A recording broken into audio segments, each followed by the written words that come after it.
poucas palavras. Um olhar sobre o mundo, a vida e a sociedade, à luz da Palavra de Deus, com Augustus Nicodemos.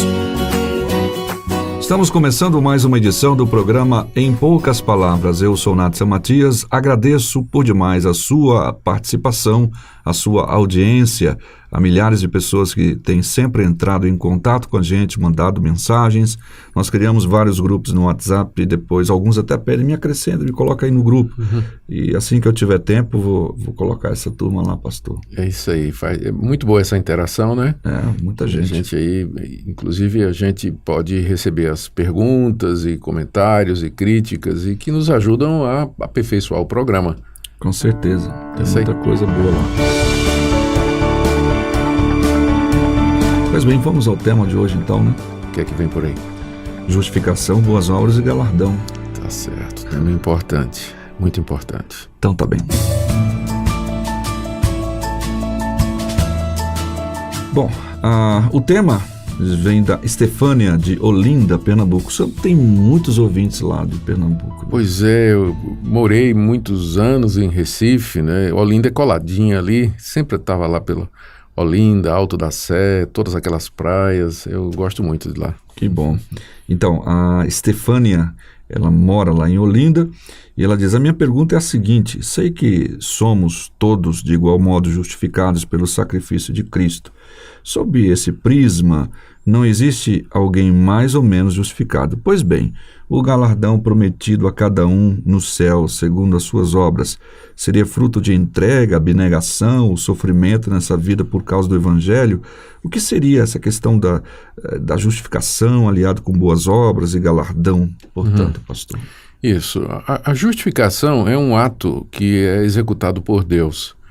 É um ato jurídico em que Deus nos imputa a justiça do seu Filho Jesus Cristo.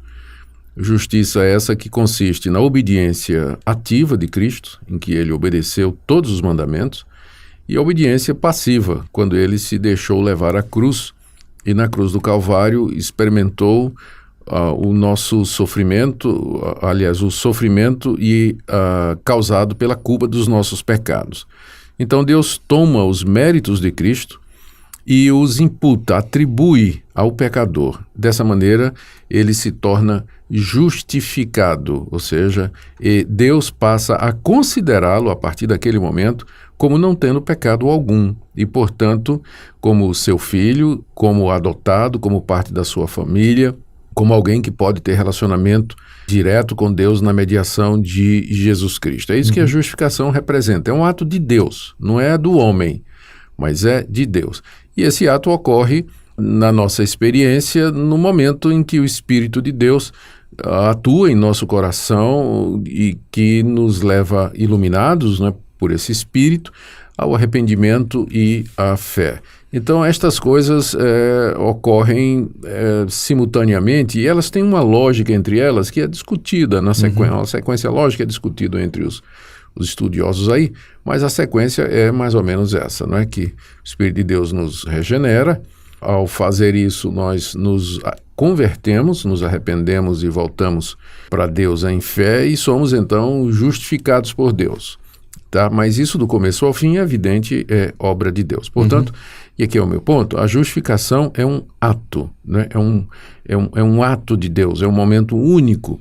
Agora, uma vez que a pessoa é justificada, Natsan, ela inicia a carreira cristã, a vida cristã, sua peregrinação aqui nesse mundo como filho de Deus, onde vai começar uma segunda etapa, que se segue a justificação, que nós chamamos de santificação. A santificação é um processo, enquanto que a justificação é um ato, a santificação é um processo que vai durar a vida toda, em que o justificado pela fé ele vai aprender a mortificar os resquícios e vestígios da sua natureza pecaminosa e se empoderar ou se apoderar das virtudes recomendadas na Bíblia que são opostas ao pecado. Então, ele vai aprender a deixar a mentira e a falar a verdade. Vai aprender a não roubar e vai aprender a trabalhar e ganhar o pão de cada dia com honestidade. vai aprender a não dizer mais palavrão e usar as palavras para abençoar a vida das pessoas. Ele não vai mais se embriagar com vinho, mas vai se encher do Espírito Santo, e assim por diante. Então, esse processo de mortificação do pecado e da obediência a Deus, do revestir-se de Cristo no outro lado, é um processo que dura a vida toda, ele é gradual, ou seja, há uma melhora, não é? O fruto e o resultado vão aparecendo gradativamente. A maturidade cristã. A maturidade. Isso é um processo imperfeito aqui nesse mundo, ou seja, nunca, por mais que avancemos nessa jornada, chegaremos a um ponto em que poderemos dizer que estamos livres do domínio do pecado sobre nós, ou seja, da sua atuação e influência sobre nós, ou mesmo chegamos a um ponto de perfeição, de impecabilidade, não é? Muito bem. Então, nesse processo, Natsan, de santificação, algumas pessoas são mais obedientes, quebrantadas e desejosas de seguir esse processo do que outras. Porque uma vez que nós somos justificados, regenerados por Deus, então Deus implanta em nós esse princípio da vida eterna, é a vida do Cristo ressurreto. Mas Deus não tira do nosso coração a nossa natureza corrompida. Então há um conflito, tá certo? O processo de santificação consiste em aprendermos a ganhar esse conflito. Por isso que é imperfeito aqui na Terra. É imperfeito aqui na Terra. Então, o que acontece? Algumas pessoas, elas, pela graça de Deus, pela misericórdia de Deus, aliás, todos nós, né, conseguimos vencer o pecado, nos libertar de determinados vícios, e algumas pessoas, elas reagem mais e melhor aos estímulos do Espírito Santo na sua vida. Elas são mais abnegadas, elas são mais dedicadas, elas são mais dispostas a servir a Deus, dispostas a renunciar a si mesmos e aos confortos e segurança desse mundo para fazer a vontade de Deus. Algumas chegam ao ponto de dar a sua própria vida pela pregação do Evangelho ou pelo testemunho cristão, a renunciar a privilégios e bens materiais para poder honrar a Jesus Cristo quando essas coisas estão opostas uma à outra.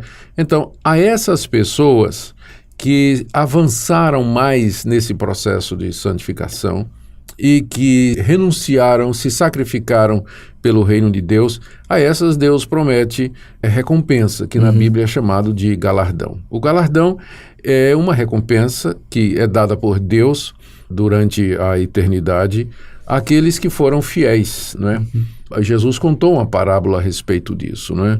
Daqueles servos que receberam diferentes dinheiros e que os utilizaram de forma diferente, com resultados diferentes, e finalmente aquele que havia produzido mais foi reconhecido e foi dado a ele uma posição privilegiada.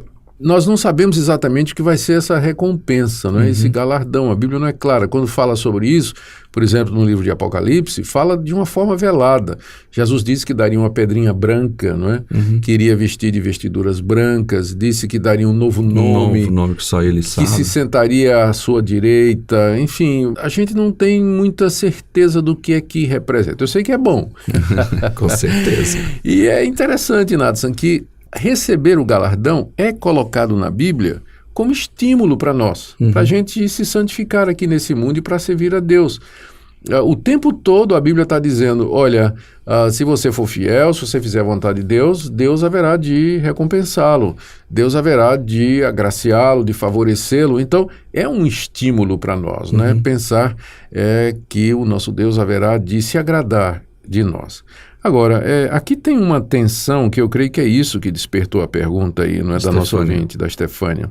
Se a salvação é pela graça, e tudo que a gente faz aqui nesse mundo é pela graça de Deus, qual é o mérito, né, que nós temos que Deus vai recompensar? E aqui é um desses grandes mistérios, né, que nós encontramos na palavra de Deus, em que a graça de Deus ela trabalha juntamente com a responsabilidade humana, não é? De alguma forma, Deus nos considera responsáveis pelos bons frutos aqui produzidos, embora nós sabemos que é só pela graça de Deus. Talvez a melhor figura para ilustrar isso é aquela cena lá no livro de Apocalipse, em que os anciãos estão coroados com coroas de ouro, e que são as boas obras que eles fizeram, eles se ajoelham diante do Cordeiro e colocam as coroas aos pés do Cordeiro. Isso, eu acho legal isso. Não é? Como que dizendo assim, ó, essas coroas nos foram dadas como galardão pelas nossas obras, mas nós depositamos aos pés daquele que tornou isso possível e que de fato merece, que é o Senhor Jesus. Então eu acho que essa cena do livro de Apocalipse é a melhor resposta, não é, para esse tipo de questão. Eu vi uma vez uma ilustração, Nathan, interessante, que no céu todos nós vamos ter taças, né? E Deus vai encher todas as taças até a borda. Só que algumas taças são maiores do que outras, mas todas estarão cheias. Então você estará com sua taça. Ela pode ser até menor do que outra, mas ela vai estar cheia e você vai estar plenamente feliz, vai estar satisfeito, não vai ter ninguém invejando o galardão do outro, né? Ou com ciúmes, ou achando que foi injusto, ou coisa dessa natureza. Eu não sei como é que vai funcionar. Eu sei que o galardão é apresentado como sendo resultado da fidelidade dos servos de Deus, ele é apresentado como sendo um estímulo para nós vivermos aqui nesse mundo, e ele é apresentado como sendo também o resultado da operação da graça de Deus nos nossos corações. Então, é isso aí, Stefânia, que eu teria para dizer. Tá certo. É uma boa resposta essa ilustração, essa percepção de Apocalipse. Já ouvi alguém dizendo isso mesmo também. Eu vou trabalhar para ter a melhor coroa, melhor do que qualquer uma dessas pessoas do mundo inteiro. Isso, mas ser orgulhoso. Não, eu quero a minha grande, bonita. E quando eu chegar no céu, eu tiro da cabeça, entrego, fiz isso porque eu quero glorificar meu Jesus. Amém. Isso aí. Só lembrando, pastor, para a gente encerrar, temos aí um tempinho, só dizendo que nós temos o nosso ouvinte, o Gabriel Leite. Ele desenvolveu um site que as pessoas podem colaborar, né, e encontrar igrejas reformadas que estão mais próximas de sua casa. Então, vai estar na descrição do site desse programa no YouTube, certamente o Uriel vai colocar lá, a gente vai passar para ele.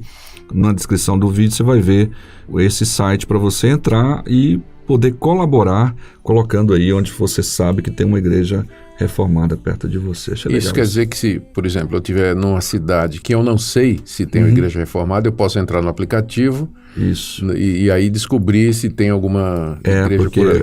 O aplicativo localiza você e mostra onde é que tem algumas igrejas reformadas. Mas para isso, então, as pessoas precisam alimentar o site, né, com informações onde tem igrejas. É um apelo que a gente faz aqui aos nossos ouvintes, né, para que possamos nos ajudar, porque é muita gente que está nessa situação, né, que gostaria de frequentar uma igreja onde a palavra de Deus é pregada em verdade e às vezes não sabe como fazer, não sabe onde tem. Então tá aí. Gabriel Leite que fez isso aí e parabéns pela iniciativa, viu, Gabriel? Valeu. Muito obrigado, Gabriel, pela iniciativa, sim, muito bom. E aqui ficamos com mais uma edição do nosso programa Em Poucas Palavras. Voltaremos no próximo, pastor. Muito obrigado pela sua audiência e até o próximo programa.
Em poucas palavras. Um olhar sobre o mundo, a vida e a sociedade, à luz da palavra de Deus. Apresentação: Nathan Matias. Comentário: Augustus Nicodemo.